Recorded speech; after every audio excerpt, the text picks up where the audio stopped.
ನಮಸ್ಕಾರ ಎಲ್ಲರಿಗೂ, welcome back to my vlogs. ಬೆಳಗ್ಗೆನೇ ಕೆಲಸ ಎಲ್ಲ ಮುಗಿಸಿ ತಿಂಡಿ ಎಲ್ಲ ಮಾಡಿಕೊಂಡು ತಿಂಡಿ ಮಾಡಿದ್ದಾದಮೇಲೆ ಸ್ವಲ್ಪ ಸ್ಟವ್ ಎಲ್ಲ ಒರೆಸಿ ಕಿಚನ್ ಕೌಂಟರ್ ಟಾಪ್ ಎಲ್ಲ ಕ್ಲೀನ್ ಮಾಡಿಕೊಂಡು ಇವತ್ತು ಮಧ್ಯಾಹ್ನಕ್ಕೆ ಹೋಳಿಗೆ ಮಾಡೋಣ ಅಂತ ಹೇಳಿ ನಾನಿಲ್ಲಿ ಮೈದಾ ಹಿಟ್ಟನ್ನು ಕಲಿಸ್ತಾ ಇದ್ದೀನಿ. ಮೈದಾ ಹಿಟ್ಟನ್ನು ಕಲಿಸೋದಕ್ಕೆ ಒಂದು ಬಟ್ಲು ತೊಗೊಂಡೋದಕ್ಕೆ 1.5 ಕಪ್ಪಷ್ಟು ಮೈದಾ ಹಿಟ್ಟನ್ನು ಹಾಕ್ಕೊಂಡು ಒಂದು ಸ್ವಲ್ಪ ಉಪ್ಪು ಹಾಕ್ಕೊಂಡಿದ್ದೀನಿ. ಉಪ್ಪು ಹಾಕ್ಬಿಟ್ಟು ಅದಕ್ಕೆ ಒಂದು 1/4 ಟೀ ಸ್ಪೂನಷ್ಟು ಅರಿಶಿನ ಹಾಕಿ ಸ್ವಲ್ಪನೇ ನೀರು ಹಾಕಿ ಸಾಫ್ಟಾಗಿ ಕಲಿಸ್ಕೊತಾ ಇದ್ದೀನಿ ಮೈದಾ ಹಿಟ್ಟನ್ನು. ಕೆಲವೊಂದು ಮೈದಾ ಹಿಟ್ಟು ಚೆನ್ನಾಗಿದ್ರೆ ನಾವು ಒಂದು 1/2 ಅವರ್ ನೆನೆಸಿಟ್ರೆ ಸಾಕು, ಹೋಳಿಗೆ ತುಂಬ ಸಾಫ್ಟಾಗಿ ಬರುತ್ತೆ. ಕೆಲವೊಂದು ಮೈದಾ ಹಿಟ್ಟು ಚೆನ್ನಾಗಿಲ್ಲ ಅಂದರೆ ನಾವು 2 ಅವರ್ ನೆನೆಸಿಟ್ರೂ ಚೆನ್ನಾಗಿ ಬರಲ್ಲ.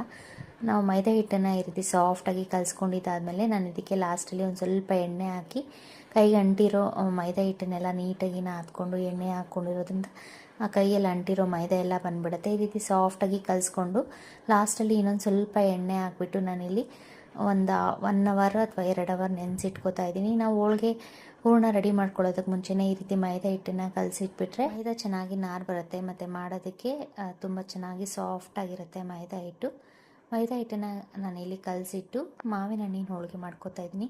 ಈ ಹೋಳಿಗೆ ಮಾಡೋದಕ್ಕೆ ಯಾವುದೇ ರೀತಿ ಬೇಳೆಗೆ ಕೂಡ ಬಳಸಲ್ಲ, ಈಸಿಯಾಗಿ ನಾವು ಮಾವಿನ ಹಣ್ಣಿನ ಹೋಳಿಗೆನ ಮಾಡ್ಕೋಬೋದು. ತುಂಬ ಟೇಸ್ಟೇ ಇರುತ್ತೆ. ಕೊಬ್ಬರಿ ಹೋಳಿಗೆ ಅಷ್ಟೇ ಟೇಸ್ಟಿಯಾಗಿ ನಾವು ಮಾವಿನ ಹಣ್ಣಿನ ಹೋಳಿಗೆನ ಮಾಡ್ಕೋಬೋದು. ಮಾವಿನ ಹಣ್ಣು ಅಂದರೆ ಎಲ್ಲರಿಗೂ ಇಷ್ಟ. ಮಾವಿನ ಹಣ್ಣು ಸೀಸನ್ ಬಂತು ಅಂದರೆ ನಾವು ಡೈಲಿ ಮಾವಿನ ಹಣ್ಣು ತಿಂತಾ ಇರ್ತೀವಿ. ಇವತ್ತು ಮನೆಗೆ ಮಾವಿನ ಹಣ್ಣು ತಂದಿದ್ರು. ಮಾವಿನ ಹಣ್ಣಲ್ಲಿ ಹೋಳಿಗೆ ಮಾಡೋಣ ಅಂತ ಹೇಳಿ ನಾನಿಲ್ಲಿ ಮಾವಿನ ಹಣ್ಣನ್ನು ಕಟ್ ಮಾಡ್ಕೋತಾ ಇದ್ದೀನಿ. ಮಾವಿನ ಹಣ್ಣನ್ನು ಈ ರೀತಿ ಪೀಸ್ ಮಾಡಿಕೊಂಡು ಮೇಲೆ ಇರೋ ಸಿಪ್ಪೆ ಎಲ್ಲ ತೆಗೆದು ಒಳಗಡೆ ಇರೋ ಹಣ್ಣನ್ನು ಮಿಕ್ಸಿ ಜಾರ್ಗೆ ಹಾಕ್ಕೊಂಡು ನುಣ್ಣಕ್ಕೆ ರುಬ್ಕೊಂಡು ನಾನಿಲ್ಲಿ ಮಾವಿನ ಹಣ್ಣನ್ನು ಪ್ಯೂರಿ ಮಾಡ್ಕೋತಾ ಇದ್ದೀನಿ. ನಾವು ಆ ರೀತಿ ಕಟ್ ಮಾಡಿಕೊಂಡು ಒಳಗಡೆ ಇರೋ ಹಣ್ಣನ್ನು ಮಿಕ್ಸಿಗೆ ಆದರೂ ಹಾಕೋಬೋದು. ಈ ರೀತಿ ಮೇಲೆ ಮಾತ್ರ ಇದೆ ಸಿಪ್ಪೆ ಇಟ್ಕೊಂಡು ಸಿಪ್ಪೆ ಎಲ್ಲ ತಕ್ಕೊಂಡು ಹಾಗೆಯೇ ನಾವು ಹಣ್ಣನ್ನು ನೀಟಾಗಿ ಒಂದು ಸ್ಪೂನಲ್ಲಿ ಸಾಫ್ಟಾಗಿ ಕಿವುಚ್ಕೊಂಡು ಆ ರೀತಿ ಆದರೂ ಸಿಪ್ಪೆ ಎಲ್ಲ ತೆಗೆದು ಮಾವಿನ ಹಣ್ಣನ್ನು ರೆಡಿ ಮಾಡ್ಕೊಂಡಿದ್ದೀನಿ.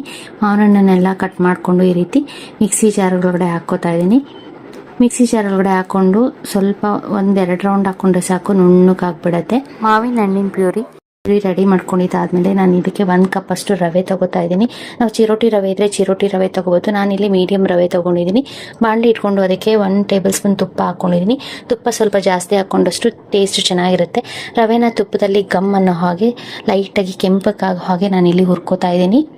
ಮೀಡಿಯಮ್ ಉರಿನಲ್ಲಿ ಇಟ್ಕೊಂಡು ರವೆನ ಕೆಂಪಕ್ಕೆ ಹುರ್ಕೋತಾ ಇದ್ದೀನಿ. ಗಮ್ ಅನ್ನೋ ಹಾಗೆ ಅದು ಸ್ಮೆಲ್ ಬಂದು ನಮಗೆ ಗಮ್ ಅನ್ನೋ ಹಾಗೆ ಹುರ್ಕೊಂಡಿದ್ದಾದ್ಮೇಲೆ ರವೆನ ನಾನಿಲ್ಲಿ ನಾವು ರುಬ್ಬಿಟ್ಕೊಂಡಿರೋ ಮಾವಿನ ಹಣ್ಣಿನ ಪೇಸ್ಟನ್ನ ಹಾಕೋತಾ ಇದ್ದೀನಿ. ಮಾವಿನ ಹಣ್ಣಿನ ಪ್ಯೂರಿನ ಹಾಕ್ಕೊಂಡು ರವೆ ಜೊತೆ ಮಿಕ್ಸ್ ಮಾಡ್ಕೋಬೇಕು.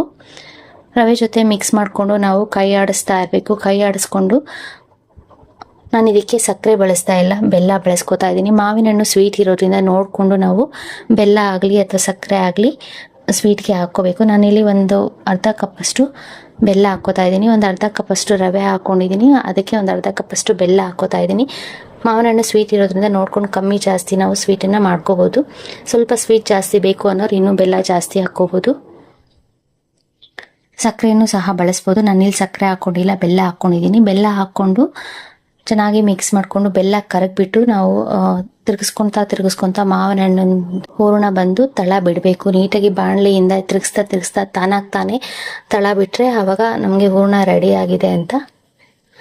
ಬೇಕು ಅಂದರೆ ನಾವು ಈ ರೀತಿ ತಿರುಗಿಸ್ಕೊಳ್ಳುವಾಗ ಒಂದು ಸ್ವಲ್ಪ ತುಪ್ಪನೂ ಸಹ ಹಾಕ್ಕೊಂಡು ಮಿಕ್ಸ್ ಮಾಡ್ಕೋಬೋದು. ನಾವು ಆಲ್ರೆಡಿ ರವೆ ಹುರ್ಕೊಳ್ಳೋದಕ್ಕೆ ತುಪ್ಪ ಹಾಕ್ಕೊಂಡಿರೋದ್ರಿಂದ ತುಪ್ಪ ಏನೂ ಹಾಕ್ಕೋತಾ ಇಲ್ಲ. ನಾವು ಈ ರೀತಿ ಮಾವಿನ ಹಣ್ಣಿನ ಹೂರಣ ರೆಡಿ ಮಾಡ್ಕೊಳ್ಬೇಕಾದ್ರೆ ಮೀಡಿಯಮ್ ಉರಿ ಅಥವಾ ಸಿಮ್ಮಲ್ಲಿ ಇಟ್ಕೊಂಡು ಹುರ್ಕೊಂಡ್ರೆ ಒಳ್ಳೆಯದು. ಜೋರು ಉರಿನಲ್ಲಿಟ್ರೆ ತಳ ಬೇಗ ಹಿಡಿದ್ಬಿಡುತ್ತೆ. ನಾನಿಲ್ಲಿ ಅರ್ಧ ಹುರ್ಕೊಂಡಿದ್ದು ಆಗಿದೆ. ಇವಾಗ ನಾನು ಇದಕ್ಕೆ ಲಾಸ್ಟಲ್ಲಿ ಒಂದು ಸ್ವಲ್ಪ ಕೊಬ್ಬರಿ ತುರಿ ಸೇರಿಸ್ಕೊತಾ ಇದ್ದೀನಿ. ಒಂದು ಚಿಕ್ಕ ಕಪ್ಪಲ್ಲಿ 1 ಕಪ್ ಅಷ್ಟು ಕೊಬ್ಬರಿ ತುರಿ ಸೇರಿಸ್ಕೊಂಡು ಮಿಕ್ಸ್ ಮಾಡ್ಕೋತಾ ಇದ್ದೀನಿ. ನೋಡಿ, ಹೂರಣ ತಳ ಬಿಡೋಕ್ಕೆ ಸ್ಟಾರ್ಟ್ ಆಗಿದೆ. ಈ ರೀತಿ ಫುಲ್ ಹೂರಣ ನಾವು ಹಿಂಗೆ ತಿರುಗಿಸಿದಾಗ ಉಂಡೆ ಕಟ್ಟಿದಾಗೆ ತಳ ಬಿಡುತ್ತೆ ರವೆ. ಆಗ ನಾವು ಸ್ಟವ್ ಆಫ್ ಮಾಡಿಕೊಂಡು ಹೂರಣನ ಸ್ವಲ್ಪ ತಣ್ಣಗೆ ಹಾಕಿಬಿಟ್ಟು ಈ ರೀತಿ ಉಂಡೆಗಳನ್ನ ಮಾಡ್ಕೋಬೇಕು. ರವೆ ಜಾಸ್ತಿ ಹಾಕ್ಬಿಟ್ರೆ ಹೂರಣ ತುಂಬ ಗಟ್ಟಿಯಾಗಿಬಿಡುತ್ತೆ. ನೋಡಿಕೊಂಡು ನಾವು ಮಾವಿನ ಹಣ್ಣಿಗೆ ಎಷ್ಟು ಬೇಕೋ ಅಷ್ಟು ರವೆನ ಸೇರಿಸ್ಕೊಂಡು ಹೂರಣ ರೆಡಿ ಮಾಡ್ಕೋಬೇಕು. ಇದಕ್ಕೆ ಯಾವುದೇ ರೀತಿ ಬೇಳೆ ಏನು ಬೇಕಾಗಲ್ಲ, ಟೇಸ್ಟ್ ಮಾತ್ರ ತುಂಬ ರುಚಿಯಾಗಿರುತ್ತೆ. ಉಂಡೆಗಳನ್ನ ರೆಡಿ ಮಾಡಿಕೊಂಡು ಮೈದಾ ಹಿಟ್ಟನ್ನು ಒಂದು 2-3 ಅವರ್ ನೆನೆಸಿಟ್ಕೊಂಡಿದ್ದೆ. ಮೈದಾ ಹಿಟ್ಟು ಸಾಫ್ಟಾಗಿ ಆಗಿತ್ತು. ಕೆಲವೊಂದು ಮೈದಾದಲ್ಲಿ ನಾವು ಹಾಗೇನೆ ಕಲಿಸ್ಬಿಟ್ಟು ಮಾಡಿದ್ರೂ ಸಹ ಹೋಳಿಗೆ ತುಂಬ ಚೆನ್ನಾಗಿ ಬರುತ್ತೆ.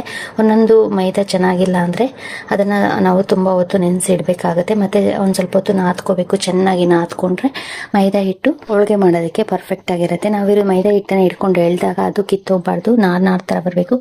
ಆ ಥರ ಬಂದರೆ ನಮಗೆ ಮೈದಾ ಹಿಟ್ಟು ಚೆನ್ನಾಗಾಗಿದೆ ಅಂತ. ಮೈದಾ ಹಿಟ್ಟು ಸಾಫ್ಟಾಗಿ ಚೆನ್ನಾಗಿ ಊರಿರೋದ್ರಿಂದ ತುಂಬ ಚೆನ್ನಾಗಾಯಿತು. ನಾವು ತಟ್ಟಬೇಕಾದ್ರೆ ಕಿತ್ತೋಗಲ್ಲ ನೋಡಿ, ಚೆನ್ನಾಗಾಗುತ್ತೆ.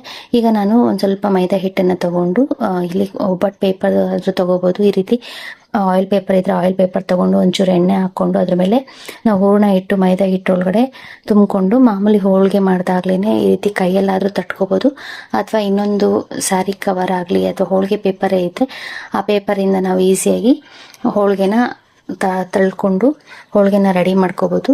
ಈ ರೀತಿ ನಾನು ಒಂದು ಹೋಳಿಗೆನ ರೆಡಿ ಮಾಡಿಕೊಂಡು ಅದನ್ನು ಹೆಂಚಿಗೆ ಒಂದು ಸ್ವಲ್ಪ ಎಣ್ಣೆ ಹಾಕಿ ಬೇಯಕ್ಕೆ ಇಟ್ಟಿದ್ದೀನಿ. ಬೇಯಕ್ಕೆ ಹಾಕ್ಕೊಂಡು ಇನ್ನೊಂದು ಸ್ವಲ್ಪ ಮೈದಾ ಹಿಟ್ಟನ್ನು ತೊಗೊಂಡು ನಾವು ರೆಡಿ ಮಾಡಿ ಇಟ್ಕೊಂಡಿರೋ ಹೂರಣದ ಉಂಡೆನ ತೊಗೊಂಡು ಮೈದಾ ಹಿಟ್ಟಲ್ಲಿ ಇಟ್ಟು ನಾವು ಉಂಡೆನ ರೆಡಿ ಮಾಡ್ಕೋಬೇಕು. ಈ ರೀತಿ ಉಂಡೆನ ರೆಡಿ ಮಾಡ್ಕೊಂಡಿದ್ದಾದ್ಮೇಲೆ ಒಂದು ಸ್ವಲ್ಪ ಎಣ್ಣೆನ ನಾವು ಕೆಳಗಡೆ ಕವರ್ಗೆ ಹಾಕ್ಕೊಂಡು ಕೈಗೆ ಒಂದು ಸ್ವಲ್ಪ ಎಣ್ಣೆ ಹಾಕ್ಕೋಬೇಕು. ಇಲ್ಲಾಂದರೆ ಕೈಗೆ ಅಂಟ್ಕೊಂಡಂಗೆ ಆಗ್ಬಿಡುತ್ತೆ. ಸೊ ನಾವು ಕೈಗೆ ಒಂದು ಸ್ವಲ್ಪ ಎಣ್ಣೆ ಹಾಕ್ಕೊಂಡು ಈ ರೀತಿ ಸ್ಯಾರಿ ಕವರ್ ಆಗಲಿ ಅಥವಾ ಒಬ್ಬಟ್ಟು ಪೇಪರ್ ಇದ್ದರೆ ಆ ಪೇಪರ್ಗೆ ಆಗಲಿ ಒಂದು ಸ್ವಲ್ಪ ಎಣ್ಣೆನ ಹಾಕ್ಬಿಟ್ಟು ಈ ರೀತಿ ನೀಟಾಗಿ ಕೈಯಿಂದ ತಳ್ತಾ ಇದ್ರೆ ರೌಂಡ್ ಶೇಪ್ ಆಗಿ ಈ ರೀತಿ ನಾವು ಈಸಿಯಾಗಿ ಹೋಳಿಗೆನ ರೆಡಿ ಮಾಡ್ಕೋಬೋದು. ಬೇಳೆ ಹೋಳಿಗೆ ಆದರೂ ಸರಿ, ನಾವು ಯಾವುದೇ ಹೋಳಿಗೆ ಆದ್ರೂ ಈ ರೀತಿ 2 ಕವರ್ನ ಸಹಾಯದಿಂದ ಈಸಿಯಾಗಿ ಹೋಳಿಗೆನ ತಟ್ಕೋಬೋದು. 2 ಸೈಡು ಹೋಳಿಗೆನ ಒಂದು ಸ್ವಲ್ಪ ಎಣ್ಣೆ ಅಥವಾ ತುಪ್ಪ ಹಾಕಿ ಬೇಯಿಸ್ಕೊಂಡ್ರೆ ಹೋಳಿಗೆ ರೆಡಿ ಆಗುತ್ತೆ. ಒಂದು ಹೋಳಿಗೆ ಬೇಯಿಸ್ಟ್ರಲ್ಲಿ ನಾವು ಇನ್ನೊಂದು ಹೋಳಿಗೆನ ರೆಡಿ ಮಾಡಿ ಇಟ್ಕೊಂಡ್ರೆ ನಮಗೆ ಬೇಗ ಹೋಳಿಗೆ ಮಾಡ್ಕೋಬೋದು. ನಾನಿಲ್ಲಿ ಒಂದು 2 ಮಾವಿನ ಹಣ್ಣು ತೊಗೊಂಡಿರೋದ್ರಿಂದ ಒಂದು 5ರಿಂದ 6 ಹೋಳಿಗೆ ಆಯಿತು, ಚಿಕ್ಕದು. ನಾವು ಇದಕ್ಕೆ ಮೀಡಿಯಂ ರವೆಗಿಂತ ಚಿರೋಟಿ ರವೆ ತೊಗೊಂಡ್ರೆ ಇನ್ನೂ ಸಾಫ್ಟಾಗಿ ಹೂರಣ ಆಗುತ್ತೆ.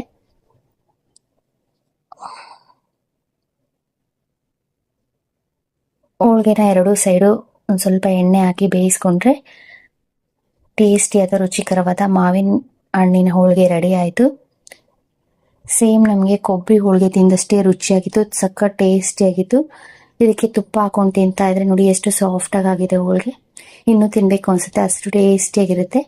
ಮಾವಿನ ಹಣ್ಣಿನ ಸೀಸನ್ ಬಂದಾಗ ನಾವು ಒಂದ್ಸರಿ ಆದ್ರೂ ಮಾವಿನ ಹಣ್ಣಿನ ಹೋಳಿಗೆನ ಮಾಡಲೇಬೇಕು, ತಿನ್ನಲೇಬೇಕು, ಅಷ್ಟು ರುಚಿಯಾಗಿರುತ್ತೆ.